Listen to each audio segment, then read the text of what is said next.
It's your rep for the big game, hut hut. I'm going neat.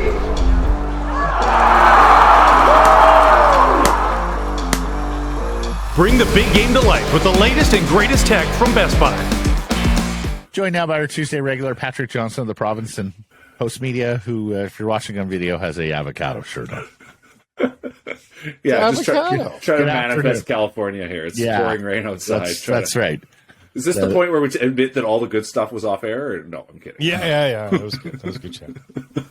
We'll try to replicate as much as we can. He changed for the occasion. Put on a collar shirt. So there's lots going on around, and I've heard this for a couple of weeks now about Jim Rutherford's future in Vancouver. You've done some reporting on this. What can you tell us? Well, yeah, I mean, it's, I want to use the expression the chattering classes. I never, Matthew, what is the chattering classes? Am I ever possibly using this quote correctly? I think if it's in Steve Simmons' Sunday Notes column in the Toronto Sun, that is the chattering class. Okay. You have license, sir. Okay. Yeah, I don't know. I mean, it's one of these ones you realize when you start covering hockey that there's these circles, these feedback loops that are all around you, and it's just people whispering each other the same thing over and over again. And so I immediately heard this and I was like, okay, maybe there's something, but I don't know. And I just, I in a year and a bit of having, Jim Rutherford here, I feel like I've gotten a pretty reasonable handle on him. He's not a guy, and he's been in this game long enough that he's not a fool in terms of coming to a situation. Did he come in perhaps somewhat naively into this job? Perhaps. But when he says, I know there's a challenge here, he means that. And when he says, I will work until I am unhealthy to work, he means that. And I, having talked to a couple people, sort of near the story, certainly nearer to the story than the chattering classes back east. I mean, I don't think he's going anywhere. I don't think there's anything to that. I do think that, what happened with Boudreau, which I think people back east took note of as being, rather out of character. I think I think our suspicion is correct that there has been a power play going on, which is no surprise. We know how things go with this team. That, essentially that there's been a battle between ownership and management. But Rutherford has been in this game so long, he knows how this works. I mean, it goes back to that question I asked him the very first press conference. He said this job inherently involves managing up. I know this. And, even at the end of last season, basically, I meet with, he said I meet with Francesco every 2 weeks, but I took that to mean I meet with Francesco all the time, which we know was a thing that happened in the Benning regime. I mean, sometimes they were daily conversations at that time. So I don't know if that's happening now, but certainly that, in the end, this is an owner who has for a very long time been sharing his thoughts and opinions on how things go, and Rutherford's dealing with that. Right. And I But think, guys, there's also a third option here, right? It's not just he wants out, he doesn't want out. He could be saying he doesn't want out to the people in Vancouver and to the people out east, his longtime closest friends. Yeah, sure. He could be griping a ton. Now, he might not be saying I want out, but he might be griping a ton, to which they translate that into he wants out. So I think all of it could be true. Or if you want to get exactly. if you want to get very conspiratorial, he's hoping to get fired so he can take all his money with him back Fourth door to Ralph. No, what I think has happened here, and I think Tony Gallagher articulated it on our Legends show last week, Blake, that there's a lot of people back east that are really mystified why Rutherford would come all the way out here to work for this guy. Mm-hmm. And then they saw the events of what happened with Bruce, which obviously showed that he does not have unilateral power, that he does have to run things by the owner.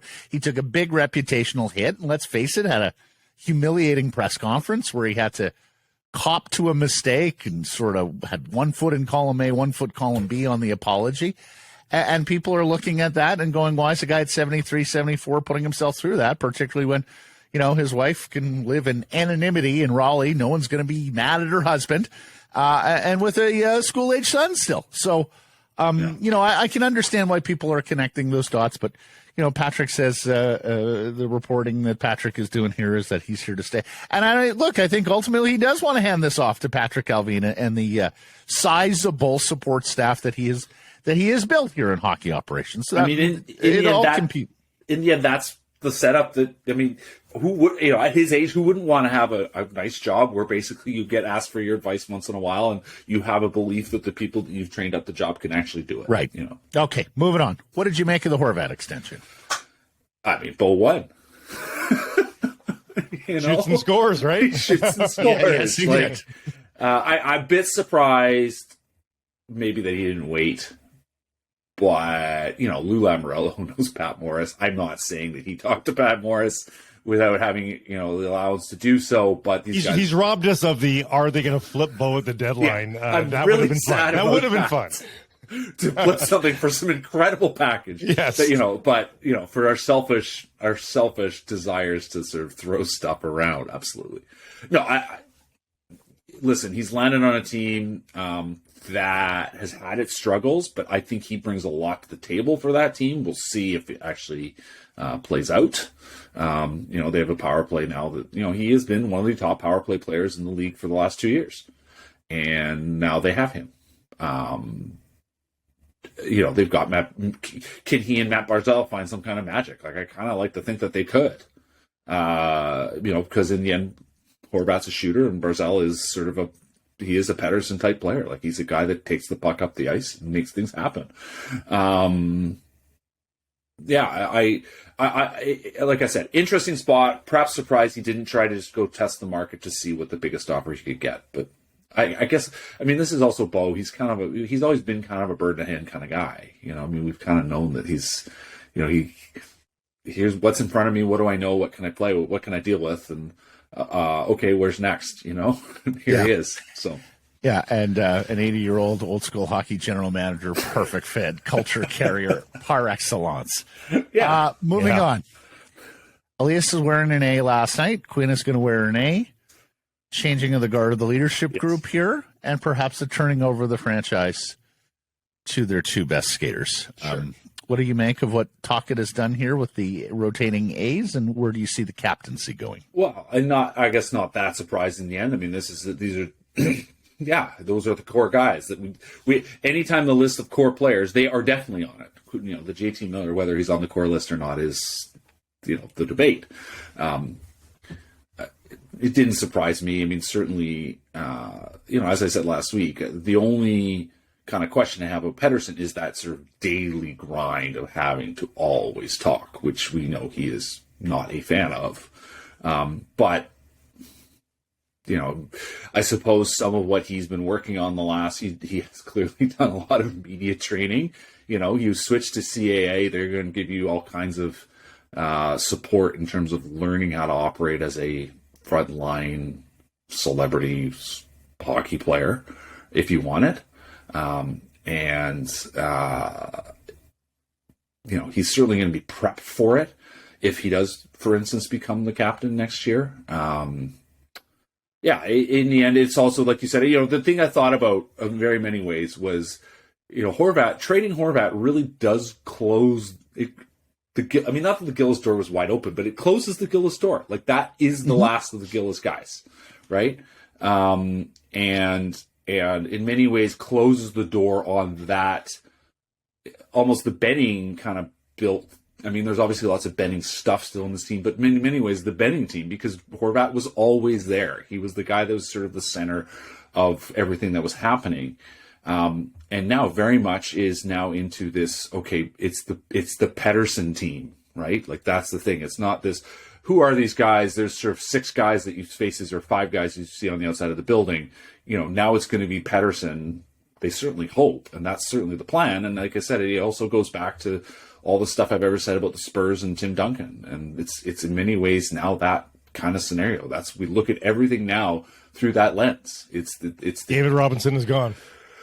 Well, you know what? Yeah, absolutely. Hadn't even thought about quite, but very good. But yeah, no, great, exactly. This is the task: is keeping, is building a team that will not only help Tim Duncan win championships, but keep Tim Duncan in town.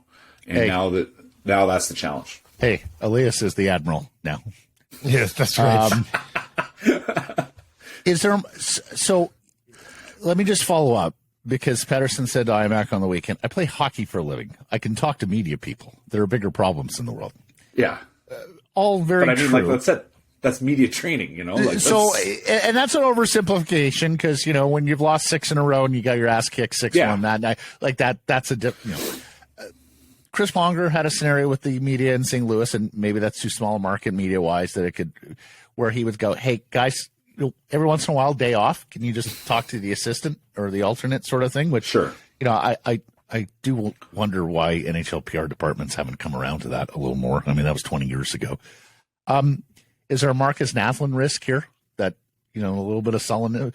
What did you always used to say, Blake, about Nazi as captain and going in the room sometimes after losses? That Well, he took the bullets, but you could tell he was not happy or comfortable being there. Yeah, yeah, like you took a generally affable guy and made him a little bit more sullen, right? Yeah. So you think there's risks there with EP? I mean, yeah. I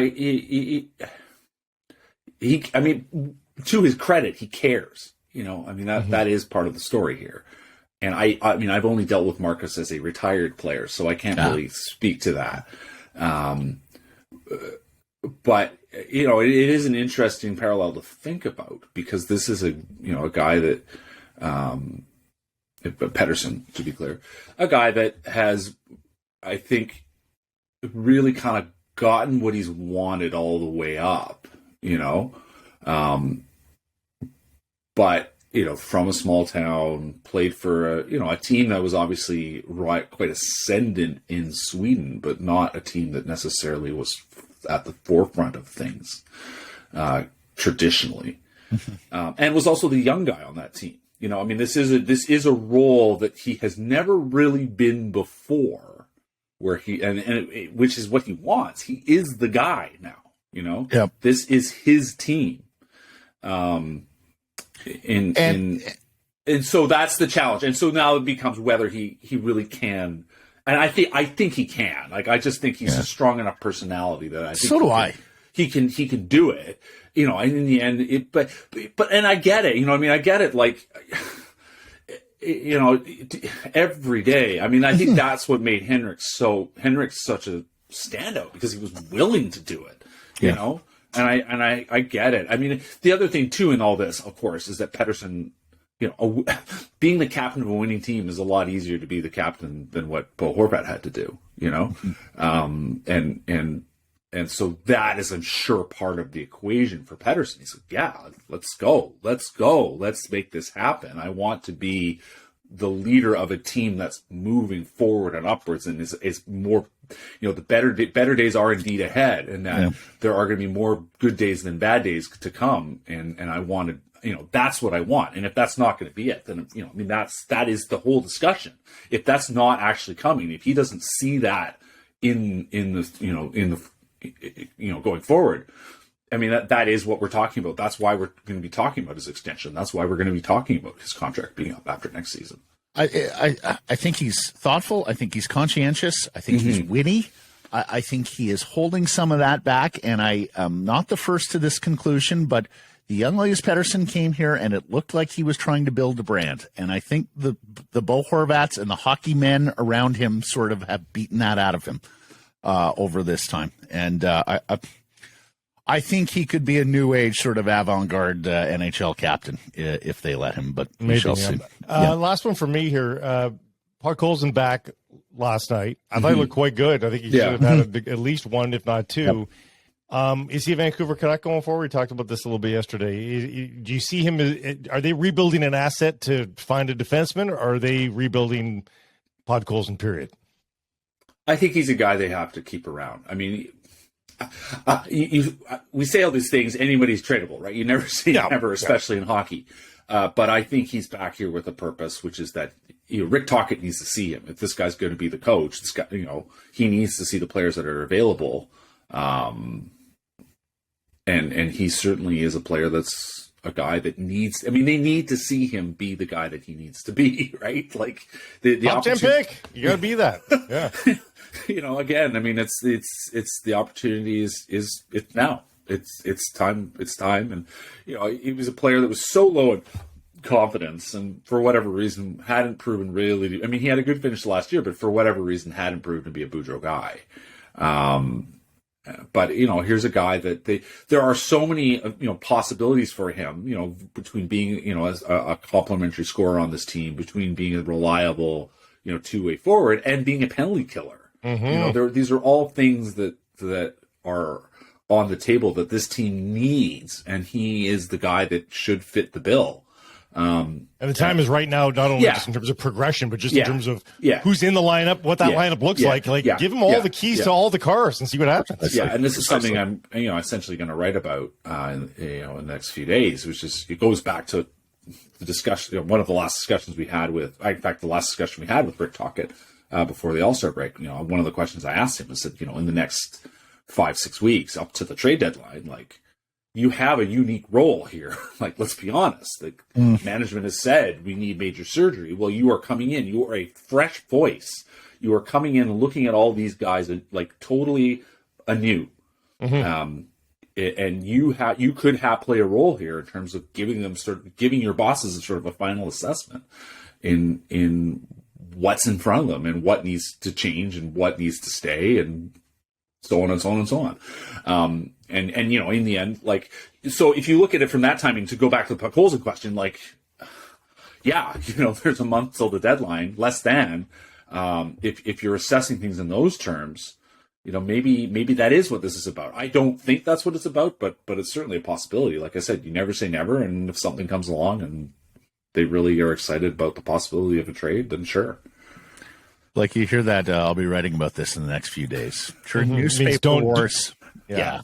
During newspaper wars, you never would have heard that phrase, right? Can't let the competition what your story idea is. But now, I thought that was that. Don't you dare make a welcome out of Prices Right out of this topic, because I'm writing on this in the next couple of days. Okay, see, I misinterpreted. I just thought it was innocuous. I didn't realize it was firing a warning shot.